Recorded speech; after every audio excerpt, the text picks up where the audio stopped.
Not a lot of big news going on today in the chess world. Right here, directly over my shoulder, you see our report on the Beal Annual Chess Festival. I hear that's a phenomenal event, and of course Karpov, Hort, and Vagan, some old school guys getting at it. We're going to take a look at a couple of those games. Those dudes can still play chess. It makes me wonder one question for the fans. If you had that time machine, everyone loves the conversation, the argument, right? Who's the best world champion of all time? Is it Al-Johan, Fischer, Kasparov, right? If you had a time machine and you could have a tournament with 4 chess players from history, 4 of them, who would it be? If you get this, not an old timers event like we're seeing here, like you could bring 4 guys together, who's your top 4 of all time? I'm curious actually what the fans will be. I'm going to read the chat in just a second, but as we do first and foremost on the Chess Today show, while you guys think about what you would do with that time machine, again, all PG things, let's dive into solving the daily puzzle. Here we go. Nowhere to run as it loads. Nowhere to run. That sounds like that's a good song, right? Nowhere to run. Now I've been failing miserably in my daily puzzle tactics lately, as everyone who watched the show yesterday knows. legendary brain lapse in my inability or I just didn't follow through on the advice I give all you, right? Checks, captures, tempo moves, and don't give up on any forcing moves, even if they're a sacrifice or anything, as long as they're still a forcing move.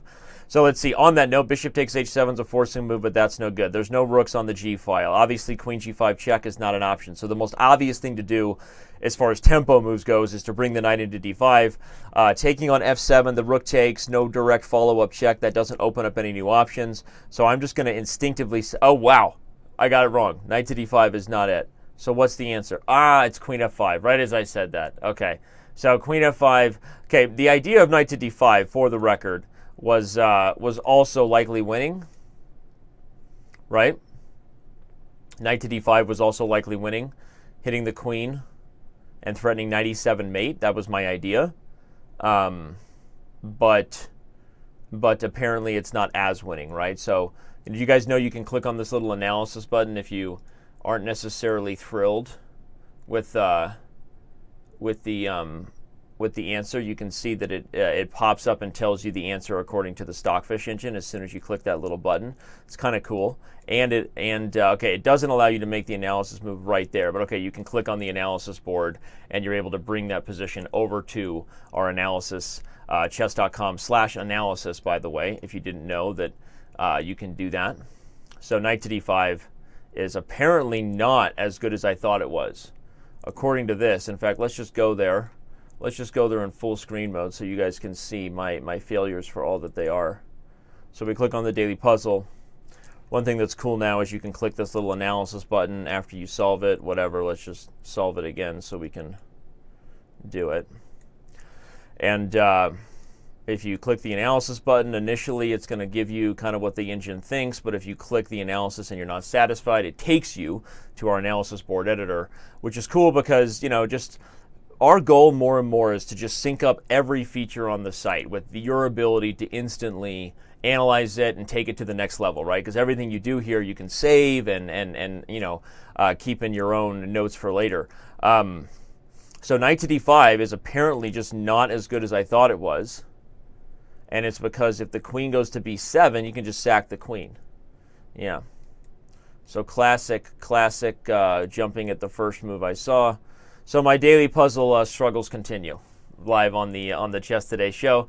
Knight to d5 is not good enough to get the job done. Queen f5, mate and 3 by force, simply because the king has nowhere to run, just as the title of the daily puzzle says. And so what can I learn? Is this just me being sloppy and silly, or is there actually something instructive to dive into here that I can share with all of you and help us all get better? Probably not. It's just me being sloppy and silly.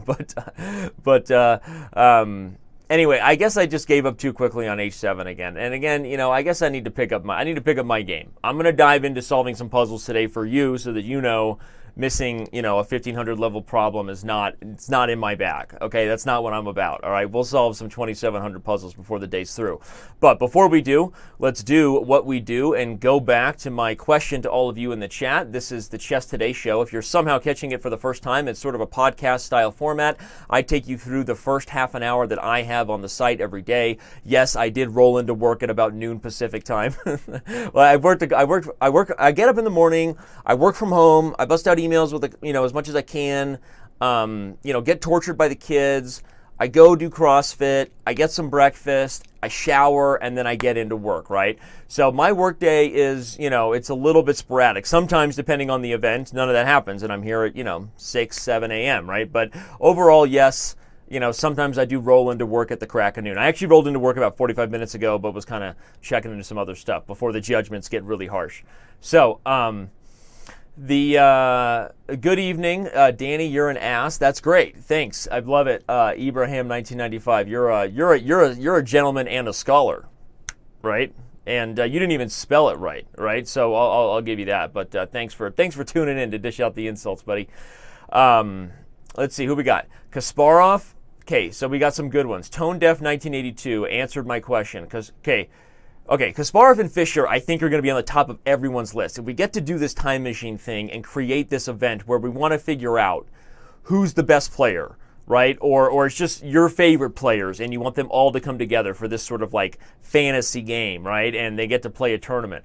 So Capablanca, Morphy, Kasparov, Fischer. So the problem I have with that list, Tone Deaf, is that Morphy is not in these guys' league. Like, when are people going to understand this? Like, it's not even, it's not a, and okay, this isn't even the conversation of do they all get like a year to get caught up on opening theory, all right? It's just that Morphy was a forward-thinking dude and just like awesome in the way he took chess from this like thought to be like a theoretical science, and he just played chess at this most aggressive artistic level. But it's like he's not in the league with other worlds. The evolution of the game has gone so far you can't even compare his knowledge, okay, to what the guys of like modern chess know. So that's my only problem with Morphy in that list.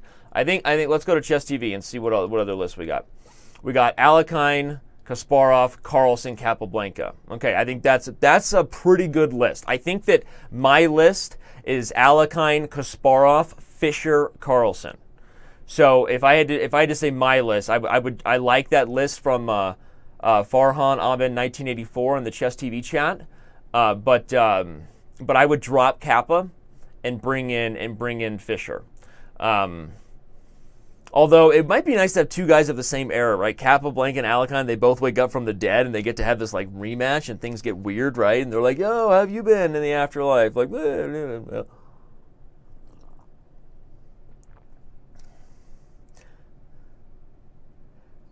okay. So let's see. Guided by Voices says Danny needs to make up his mind. Either you use a time machine in which today's players will win. Well, it's not. Okay. Morphy is not in the league of modern chess players, even with time to catch up. There, I said it. Okay? He's his artistic genius is not underappreciated by me, but he's not in the league of modern day chess thinkers. Like, period. I believe with time to catch up with this time machine, I believe Alekhine was one of the godfathers of what is now like modern day dynamic chess. I mean, Kasparov said the same thing in his My Great Predecessors book. I mean, I think Alekhine was one of those guys who took chess, you know, past like the Steinitz-Lasker era of like super technical. You know, he understood the dynamic tension of positions and would play imbalances in ways that, like, I don't think the top grandmasters, there weren't even grandmaster titles then, were really playing. So my theory, I believe Alekhine could actually, if he caught up on theory. And anyway, so that's my. I know people love getting on me about Morphy insults. It's one of my favorite things to do, honestly. And of course, it's a stupid kid's question, but it was based on. Okay, we have this awesome event going on in Beal. We've got, you know, Karpov and Hort and Vaganyan, these guys. Vaganyan is actually playing in the main event, which is awesome, right? We have an interesting one here between Morozevich. This is actually my opening. This is a Scotch town. Interesting one here with Morozevich playing Karpov. mainline Scotch Mises variation. And okay, this line is not supposed to be the right way for black to play anymore. I mean, okay, like obviously sometimes there's new theory and it's a rapid game, but f6 is honestly not ideal because of bishop a3, and the point is you can't take on e5 with the queen, because at the end of that line you lose the knight as soon as the pawn on c4 is no longer pinned to the queen. But okay, I mean this is still possible, and this is yeah, Morozevich plays this the right way, and I guess the real issue with these types of lines is you're headed into a position where black is just strategically lost, because you've got the isolated pawn, the double pawns, and the bishop out of play with no further compensation. Normally black has compensation, like white's underdeveloped, or you get these, you know, 2 minors for a rook, very famous Mises ending. This is kind of advanced stuff, but overall here, this is just kind of a strategical nightmare for black, and Morozevich just goes to work. How's he going to go to work? He's going to go to work with c5. Okay, I don't even know about that move, but okay. This is... what happened here? Rook e7 and then just 1-0? That's it? Well, that was anticlimactic, right? That was rook e7 and then... what's going on here? Okay. Well, anyway, so that was all. Fun conversation. Not a lot going on in the news today. I appreciate you guys entertaining my... okay, Nimzovich. Nimzovich is interesting. That guy, I think that would be interesting. I don't know.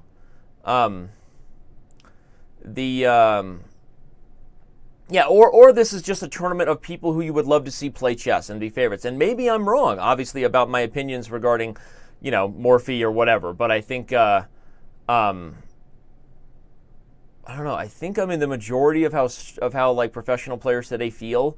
But maybe I'm not. I don't know. Anyway, it was a good talk. I appreciate you guys humoring me. Let's go do some more chess and do some stuff that's a little even more instructive. So now we bounce away from the topic. Let's go make our daily chess moves before we dive into doing some sort of feature today on the Chess Today show. Okay, I got a d4 game. He wants to play a Pierce. I'll do that. We'll transposition into e4. Why not? Right? Why not? We'll make that happen. Okay, here's the infamous queen blunder that you guys have been following on the Chess Today show. So what's going on here? What are my only dynamic chances in a situation where I'm down a queen for a rook, period? I have none. This is a terribly lost position. But I don't want to trade, at least not, you know, I don't want to open the door to trades. I want to try to keep it a little tricky, if and when possible. But how to do that properly? I mean, you can't really do that properly when you're just outmatched, right? Because if you play here, he gains a tempo on the pawn. And then when you do something to guard the pawn, he brings the rook over to the e-file, and now you're, you know, kind of over the creek anyway, right? As they say. Not really a lot going on here. No, I don't want to resign, okay? Just like all of you, I have the right to play on lost positions. This is terrible. I do want to resign, actually. I have the right to play on lost positions. I just choose not to most of the time. All right.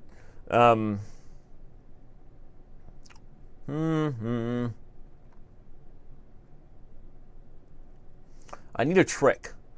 I need to lay one more trap, right? That's what I need. But there's not even really the possibility to do that. Probably the best thing to do is to allow the rook trade and kind of try to solidify my position a little bit. I don't know. Just put 3 in here and then... oh, no. Wait, c4 is hanging, so that's not even an option.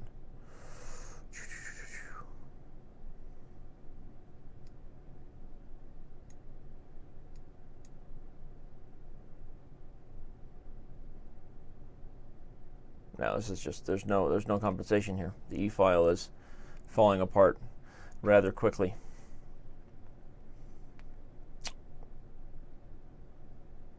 Okay, so I'll play rook f3. This has got a few more moves before I resign to I-Pro checkmate. Apparently I fell for eDog 99's trap. eDog likes to talk a lot of trash. He's in the chat right now, isn't he? What's the trap here? I don't even know. Okay, so apparently I should resign now, according to eDog. Makes sense. I get it. I don't agree, but what's going on? What are you doing, E-Dog? Your queen's hanging, bro. Apparently, E-Dog is either watching the Chess Today show and not paying attention, or he's he's like a mad genius, Morphy's level genius. You know what I'm saying? Because that is a forced loss of a queen. That is a variation I analyzed on yesterday's Chess Today show. So E-Dog 99, yo, bro. I literally analyzed that variation for like 5 minutes yesterday on the Chess Today show and went over why that wasn't possible. So that's fun. All right, so let's do a feature. Time to pick up our chess. We got Candy Unicorn in the Twitch chat saying Morphy versus Stockfish because everybody loves a massacre, right? Everybody loves a train wreck. Yeah, maybe Morphy didn't have strong enough competition in his time and wasn't challenged enough to master the game more like modern players have. That's right.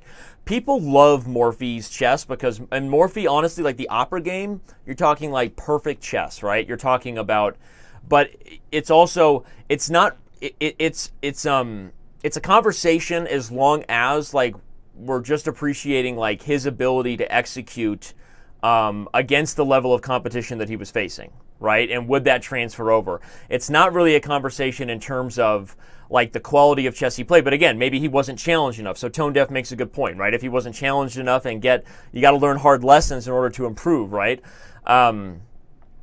So obviously that's where the conversation stays open in regards to whether or not someone like Morphy would be able to compete with the modern day grandmasters. Danny Riordan 79 says you're only as good as who you play. That's actually not true. And in fact, our cap system proves otherwise. Best world chess champions. Caps. I know what you're thinking. Yeah, right, Danny. We're not buying into that cap stuff. I don't care if you buy into it or not because this is the future, baby. So here's the thing. Now, even if you argue that older players didn't play as much like engines as newer players, there are still some very clear things about this data in terms of where the world champions rank. Okay? One thing that is surprising is Morphy is actually ahead of Steinitz. So the world champion that came later and was apparently a much more technical player actually made more moves that were blunders in his games. See, here's the thing you have to remember about results. Results are based on the strength of your opponent. Accuracy is based on, like, you're measuring against yourself, okay? And so the point is that this system is actually interesting when it comes to, even if these guys played hundreds of years and there's hundreds of years in the future, they're all being held to the same yardstick. Maybe 100 years in the future we have a new yardstick, but then we'd run them all through the same yardstick. As long as we're comparing everybody to the same threshold, which is if you make a blunder, that's a move that changes the evaluation in the negative direction by 1.5 points or greater. Now, whether your opponent capitalized on that blunder or not is actually irrelevant. And that's where people, like, that's where FIDE and ratings are actually sometimes not as accurate at measuring somebody's true, like, strength when it comes to, like, did the opponent punish you for your mistakes? Or did they not, right? Maybe they didn't. So one thing that's interesting is actually, according to that measurement, like, our system ranks them like this. And one of the things that I find so fascinating is that Fischer, that this is the one anomaly that kind of really argues against my point I've said many times on my chess TV shows, which is that I believe every world champion has just gotten better than the previous world champion. You see that both Fischer and Kasparov are ahead of Anand, which is interesting in terms of the quality of chess that they played, the level of perfection that they applied to the chessboard in an era that had less engines. Right? So Fischer did not prepare with engines, as far as we know, right? And yet he ranked higher than Karpov and Anand, world champions that came after him. Capablanca is probably the biggest, what is it? It's not a but what is it when it's like something's like inconsistent or whatever, like out of, like Capablanca's, style as far as not playing blunder-filled chess. The basic thing about the Cap score that it's about, really, what it's really about is how accurate are your moves? Do you make moves that were blunders, whether your opponent saw them or not? That's really the question. So what's interesting is when you see guys who really played high-level, non-blunder chess, maybe it was also their style. They didn't take as many risks, maybe less attacks or whatever. But then people argue that the modern-day grandmasters, because they prepare more with engines, they're therefore going to make engine moves. But remember, our system doesn't include opening prep. It removes opening prep. So anyway, if you actually read the article, you'll see that, and you'll see the long comment thread. You'll know that there's a lot. There's a lot more to this system than just like what initially meets the eye, and all the original haters just throw out, "This is stupid because of Morphy," or "This is stupid because of that." If you actually read into, like, the specifics of our system, and that we do dismiss. We dismiss opening preparation, to the degree that we can, as far as, saying that modern day players just get more engine moves because opening prep is more influenced by engine moves, right? And we also, in the next generation of this that we're working on, it's going to be even more specific in regards to being able to tell us how good people were in specific moments or with specific pieces. It's going to be really kind of fun. And again, is this more accurate than ratings? No, we're not claiming that. It's just a new way to think about measuring someone's accuracy in terms of their discipline in themselves to not make blunder chess, whether somebody punishes them for the blunder or not. Honestly, results are based on more non-measurable factors, aka your opponent. What was their rating coming in? So if you talk about ratings, often ratings don't reflect the true strength of Magnus Carlsen, because he reached a level where maybe if people were higher rated, he was playing such accurate chess there for a couple of years that maybe he could have reached 2,900, right? But he did, but the rating system is set up in such a way that it was impossible for him to make that breakthrough unless he was literally perfect. Right? And so anyway, our goals are very simple. It's just to provide kind of a new, fun, interesting way to think about your own accuracy, your own chess skills. And it also allows us to kind of talk about chess in a way that I think to people outside of the game is more relatable, because ratings, like, what does the number 2,800 mean? Like out of what, right? They don't know, right? But if you say somebody, his overall accuracy in a game was about 98%, they're like, oh, he's an A+ player. Right? You can kind of see that, if you tell somebody's accuracy with any sort of percentage like that, based on just the culture we live in, they immediately are able to associate, well, 100% might be perfect, right? I actually think our cap system says that the best you could ever play is like 99.93 or something, like not actually 100%, but anyway. This is fun. This is a good Chess Today show where I basically have to ignore the chat, because you guys are just going to love just going on and on about how much you just... But I love it. No, I'm not ignoring the chat. I love the disagreement. It's a ton of fun. We're not claiming to do anything better. We're just claiming to do it differently. And it's taken a lot of research and a lot of investment, and we only plan to make it even more and more interesting and helpful, maybe, for people, and fun. And anyway, but before you just throw out opinions, if you haven't actually read the article and you don't actually know, the level of effort we put into it, browse through the comments. There was a lot of debate. I think this was still one of our most highly read articles ever. And the amount of comments, I mean, how many comments were there? So it doesn't show the comments right here. 127,000 reads. It does show the comments on the articles page. I have to go see, but it's over 700 comments total. It's insane. A lot of people got in on this one, so it's a lot of fun.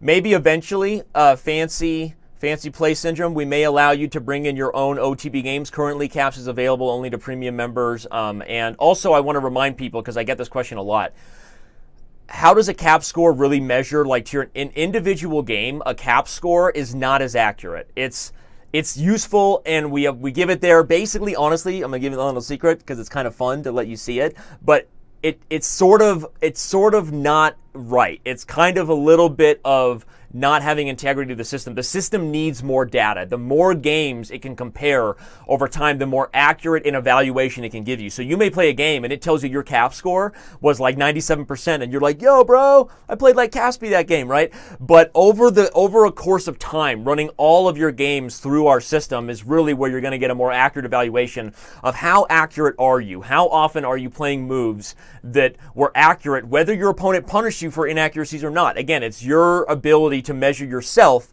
within the position and your own accuracy of your calculation, and that's why it's cool. That's why we like it. And again, more moves the better. You can't really say that a cap score for one game is perfect. Just quick off the record note. I'm not supposed to say that, but I'm going to say it anyway. So more games the better. Okay, that'll give you a more accurate cap score.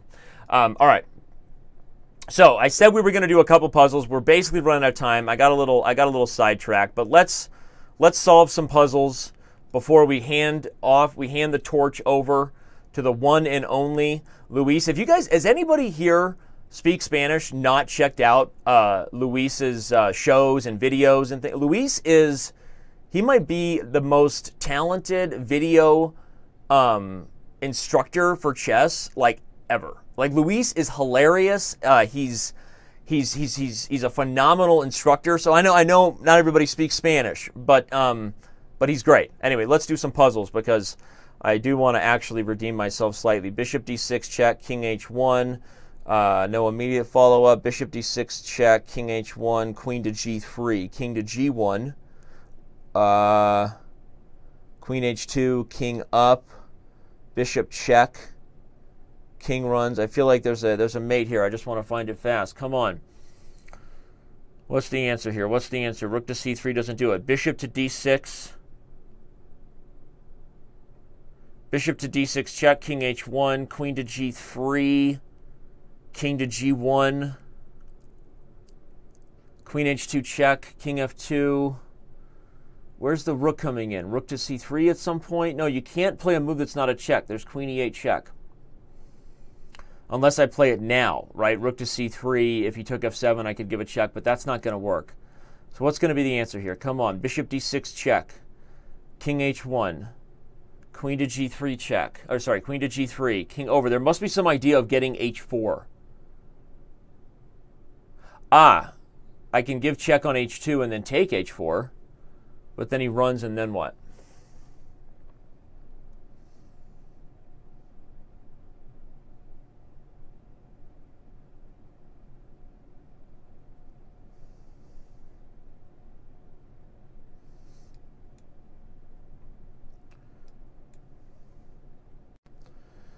I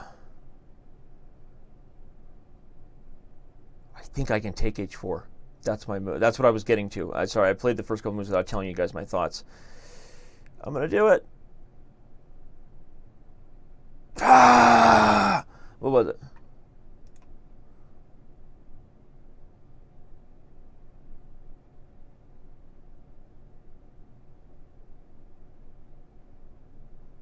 What? And he has to take c6? That's so lame. Queen takes g2 and he's just mated? That's so obvious, man. All right, only a couple more. I got to hand things off to Luis. So, all right, I'm obviously going to want to try to clean this pawn here. If I'm going to play a2 and then bishop to d4, that probably does the trick. If a2, he can play bishop takes e5, though. If bishop d4 first, he has bishop to b1, stopping my pawn. If a2, bishop takes e5,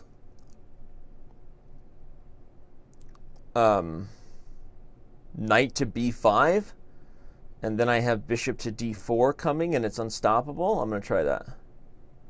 Knight to b5, and I'm threatening bishop d4, and it's unstoppable, and I'm going to get a queen. I'm going to try it.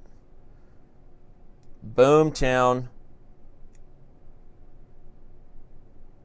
Is the move just a take? It's got to be just a take here.